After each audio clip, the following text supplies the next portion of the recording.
जय श्री माताजी. आपण सर्वजण श्रीमाताजींच्या प्रतिमेकडे पाहून नमस्कार करूयात. आपले दोन्ही हात मांडीवर, आपलं संपूर्ण लक्ष आपल्या दोन्ही हाताच्या तळव्यांमध्ये. परमपूज्य श्री माताजी, आपणच साक्षात श्री आदिशक्ती आहात. आपल्या परमकृपेत आपल्या निर्मल चरणी ध्यान करण्याची अनुमती आम्हा सर्वांना प्रदान करा.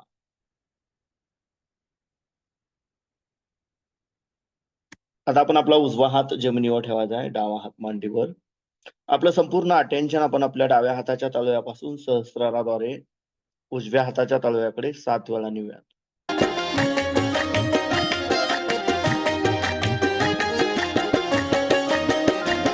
हमने तो इबादत को करीना बना लिया। हमने तो इबादत को करीना बना लिया। हमने तो इबादत को करीना बना लिया। हमने तो इबादत को करीना बना लिया। निर्मला माँ को देख लिया, सर झुका दिया। निर्मला माँ को देख लिया, सर झुका लिया। निर्मला माँ को देख लिया, सर झुका दिया। निर्मला माँ को देख लिया, सर झुका लिया। तकदीर पर मुझे अब नाज क्यों न हो। आता आपण आपला उजवा हात मांडीवर ठेवूयात आणि डावा हात आकाश तत्वाकडे करूयात.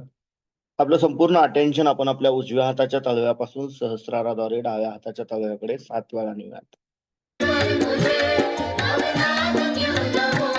तकदीर पर मुझे अब नाज क्यों न हो।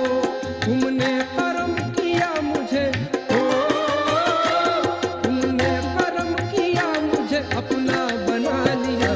मेरी माता का करम है, मेरी माता का करम है, निर्मला माता का करम है, निर्मला माता का करम है। तुमने करम किया मुझे अपना बना लिया। मेरी माता का करम है, मेरी माता का करम है, निर्मला माता का करम है, निर्मला माता का करम है।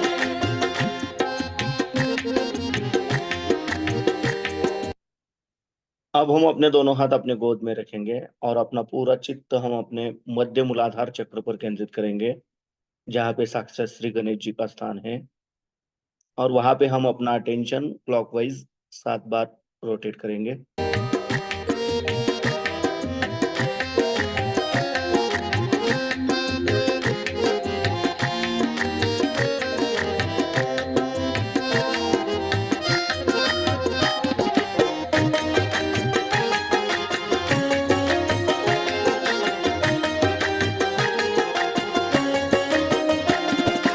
माता का करम है, मेरी माता का करम है। परम पूज्य श्री माता जी, आप ही साक्षात श्री निर्मल गणेश हो। आपकी परम कृपा में कृपया हमारा मूलाधार चक्र संतुलन में लाइए और हमें श्री गणेश जी के जैसा अबोधित एवं पवित्र बनाइए, जागरूक बनाइए। हमारे अंदर श्री गणेश तत्व जागृत कीजिए।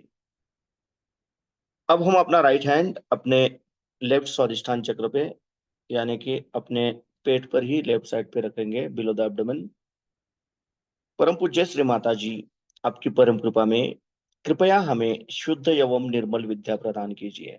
परम पूज्य श्री माता जी, आपकी परम कृपा में कृपया हमें शुद्ध और निर्मल विद्या प्रदान कीजिए। कृपया हमें शुद्ध और निर्मल विद्या प्रदान कीजिए। अब हम अपना राइट हैंड अपने हृदय पे रखेंगे, लेफ्ट साइड पे। परम पूज्य श्री माता जी, आपकी परम कृपा में मैं केवल एक शुद्ध आत्मा हूँ। मैं मन नहीं, बुद्धि नहीं, शरीर नहीं, अहंकार नहीं। मैं केवल एक शुद्ध आत्मा हूँ। मैं केवल एक शुद्ध आत्मा हूँ। मैं केवल एक शुद्ध आत्मा हूँ। कृपया आप हमारे हृदय में विराजमान हो जाइए। अब हम अपना राइट हैंड अपने आज्ञा चक्र पे, जहाँ पे हम बिंदी लगाते हैं, वहां पे रखेंगे और यहाँ पे हमें 3 बार क्षम कहना है। क्षम,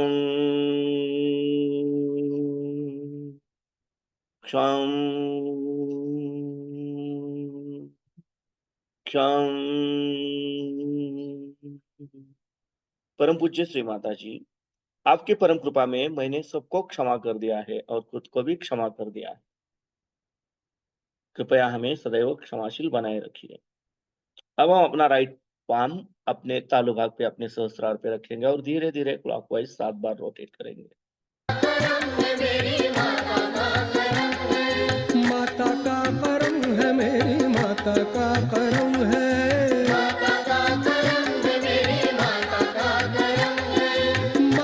का करम है, मेरी माता का करम है।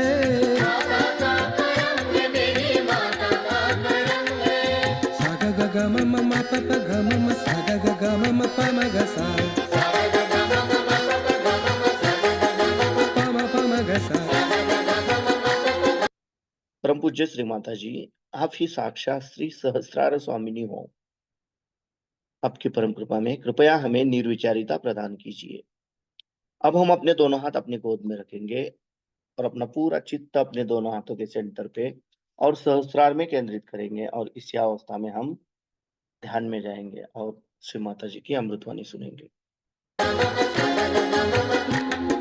ग म म म प प प द द म प प ग म म म प प सा नि द प सा नि द प प नि नि सा सा सा रे नि सा सा प नि सा सा रे सा नि।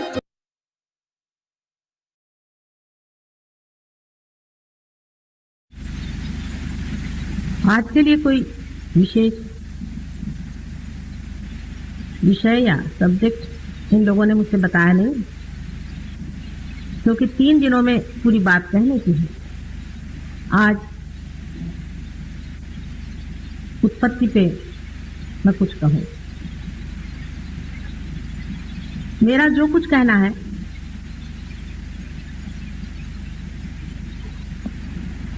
वो हाइपोथेटिकल है। हर एक साइंस में पहले हाइपोथेसिस होता है।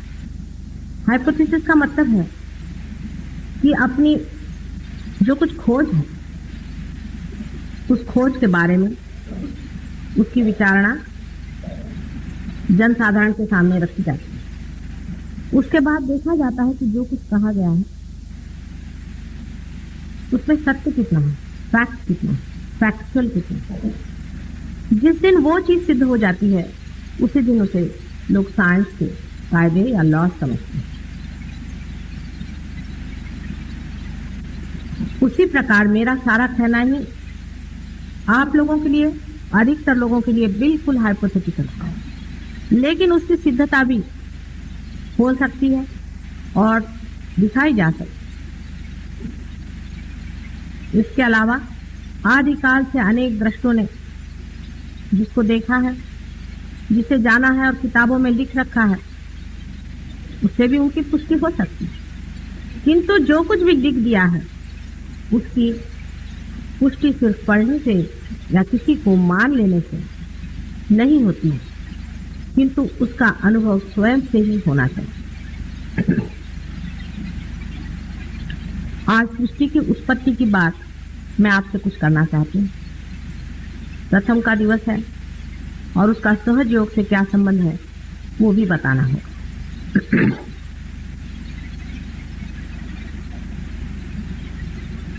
ब्रह्म के बारे में कहा जाता है कि वो आदि और अंत से परे नित्य है।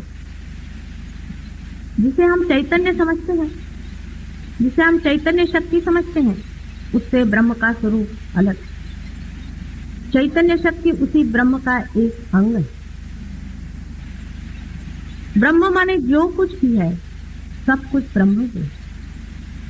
जैसे एक बीज ही सब कुछ पेड़ होता है, जैसे एक ही बीज में से पूरा पेड़ की पेड़ और अनेक अनंत पेड़ निकलते रहते हैं और फिर से वही पेड़ जाकर बीज में खत्म हो जाता है, उसी प्रकार ब्रह्म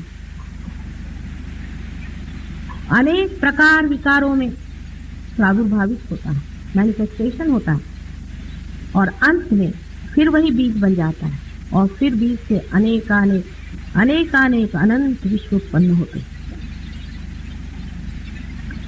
जैसे कि एक पेड़ का बीज होता है, ऐसे ही ब्रह्म का भी बीज समझ लीजिए, जिसे हम ब्रह्म बीज कहें। हर एक बीज की अपनी सृजन शक्ति होती है। हर एक बीज सृजनात्मक होता है। इसी प्रकार ब्रह्म की जो सृजन शक्ति है वही ब्रह्म और उनकी ब्रह्म शक्ति के नाम से जाना जाता है।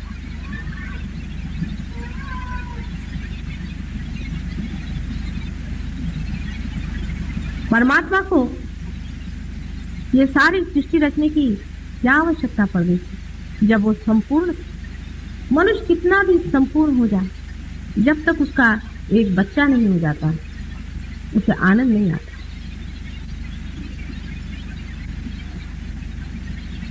उसको ऐसा लगता है मैंने जो कुछ भी कमाया ये किसके लिए। इसीलिए संसार में बहुत से लोग होते हैं जो बहुत धनी होते हैं, अगर उनके पास एक बच्चा नहीं होता है तो वो बहुत प्रयत्न करते हैं कि किसी तरह से उन्हें एक बच्चा हो, कम से कम एक बच्चा हो जाए कि ये जो कुछ उनके पास है संचित वो किसी को दे सके, किसी को रिवील कर सके। इसी प्रकार परमात्मा को जब प्रेम हुआ, उनके हृदय में जब प्रेम स्पंदित हुआ, उसी वक्त उनके अंदर से बहने वाली उनकी शक्तियां संचित होकर के आद्य शक्ति या ब्रह्म शक्ति स्थापित हो गई। अब बीच में बचा हुआ जो कुछ भी है वही ईश्वर और परमात्मा। इसके लिए साइंस वाले मुझसे बार बार ये कहते हैं कि हम ईश्वर को नहीं मानते। आप ईश्वर को न माने, लेकिन अपने हृदय को अगर मानते हैं, इस हृदय में जो स्पंदित है वो क्या, इस हृदय में जो स्पंदित है वही ईश्वर, जो परमात्मा है वही आत्मा स्वरूप हमारे अंदर हृदय में स्पंदित है और हर समय हमारा साक्षी है। हमारे हर एक कार्य का वो साक्षी है और हर एक चीज वो देखता है। वही आत्मा है, उसी को लोग स्पिरिट कहते हैं, स्पिरिचुअल कहते हैं, उसी को लोग सोल, जीवात्मा, जब वो जीव धारणा करता है तो उसे जीवात्मा आदि शब्दों से जानते हैं। ये जो अपने हृदय में बसा हुआ एक साक्षी स्वरूप परमात्मा है, उसकी शक्ति जो शुरुआत में आद्या शक्ति,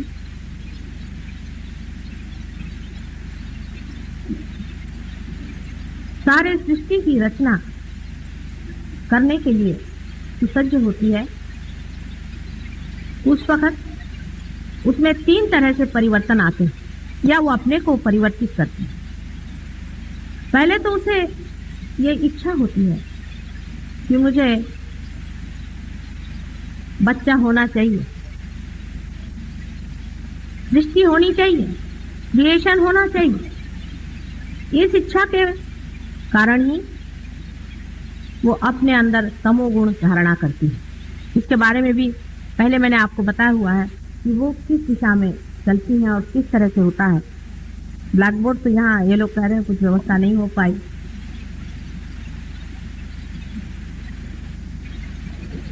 पहले जो इच्छा की जाती है, इच्छा करना आवश्यक, उसी से तमोगुण का वलय तैयार होता है।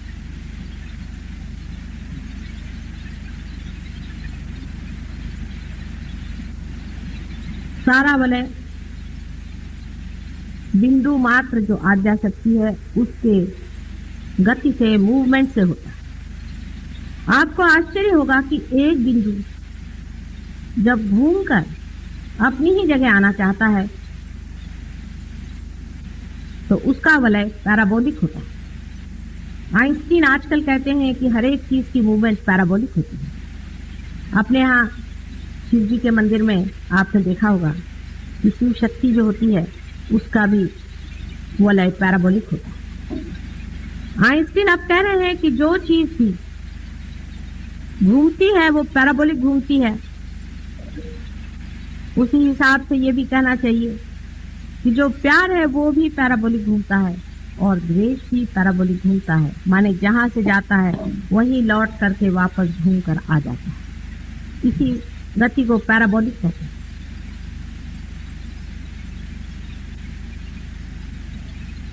इसी प्रकार के पहले वलय के आकार को हम कह सकते हैं कि जिसने तमोगुण की रचना संसार में की। जैसे एक पंखे में 3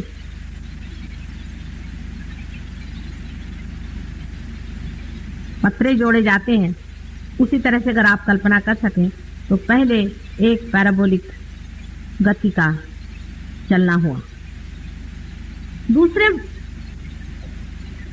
जब कोई चीज की इच्छा की जाए तो उसके लिए कुछ कार्यान्वित होना पड़ता है, कुछ कार्य करना पड़ता है, बगैर कार्य के नहीं हो सकता। तो एक्टिवेटिंग फोर्सेस आए जिससे रजोगुण की स्थापना हुई। उन्होंने दूसरी जो मूवमेंट की, दूसरा जो पैराबोलिक मूवमेंट किया, उसके कारण रजोगुण की स्थापना हुई। और जो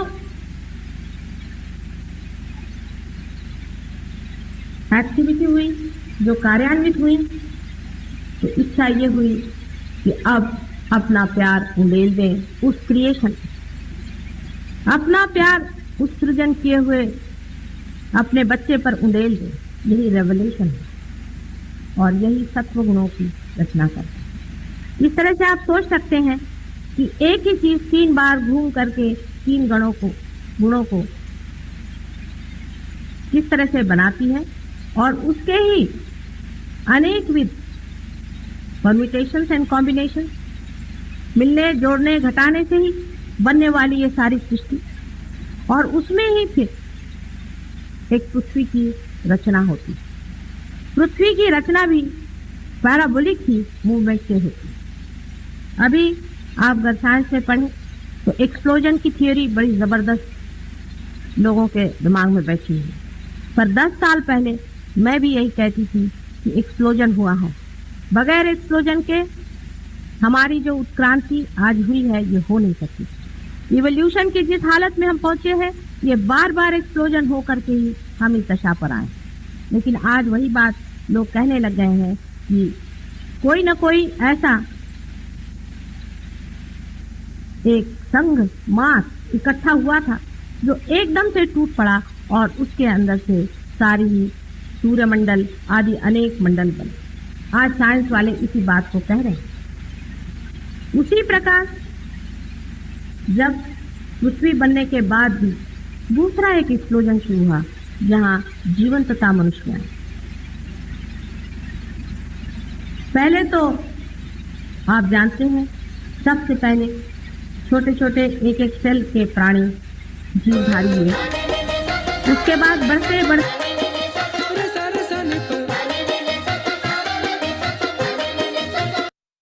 हम धीरे से आंखें खोलेंगे, श्री माँ की प्रतिमा की ओर देखेंगे और नमस्कार करेंगे। जय श्री माता जी। ग ग ग म म म प प ग म म म प प प र द प नि नि नि स क ता र र नि स क प नि नि नि स सा ग ग म म प प नि नि